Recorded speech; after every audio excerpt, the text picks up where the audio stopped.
Speyside High School, we have built profiling into our PSE curriculum for this year.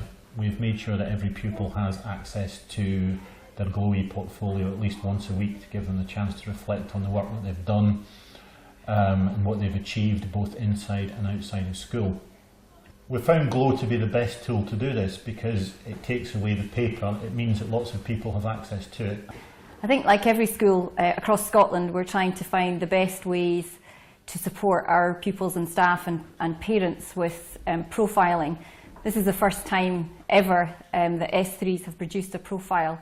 So we've been working to try and develop the skills of reflection and the language of reflection for our pupils, which is quite a difficult thing we're trying to ask them to do, to reflect and concentrate on skills that they're learning. So they're looking across all their subjects, across all their learning, and trying to reflect and put this into an e-portfolio and put this onto a blog.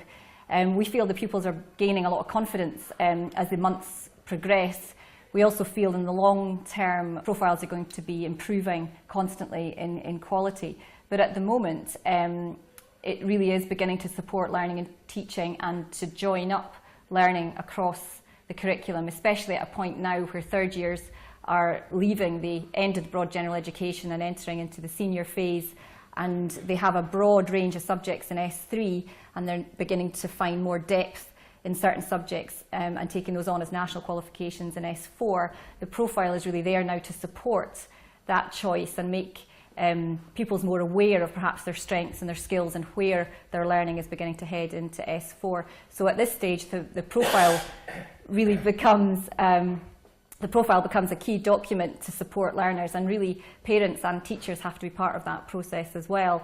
So we're really encouraging pupils to be sharing profiles at home.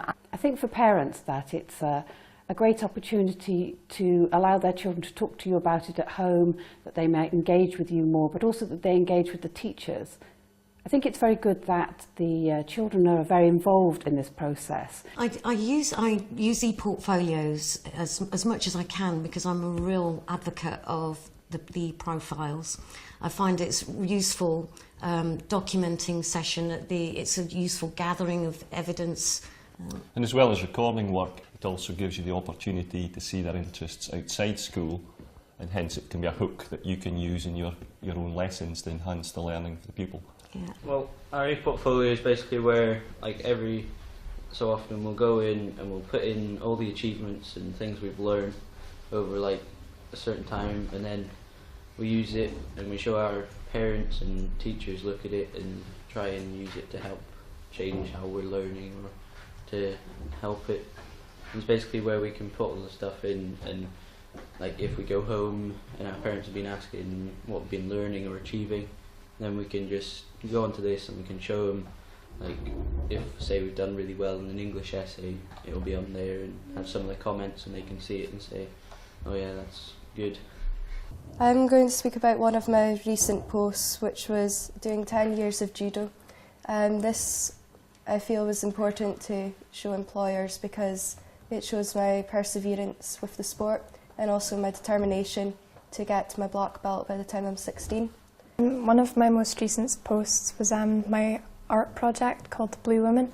I put this on GLOE because I was quite proud of it, and it showed that I wanted to develop more into my art. And I based the painting on Picasso's Blue Period, and I thought it would be good to put on GLOE because it developed my understanding of Picasso's work and how I kind of got inspired. When I'm doing my profiling, I try to put in the actual information, and then I try to think of the skills and qualities I've used so that if anybody's ever looking at it, they know the skills and qualities that I've built on over the years.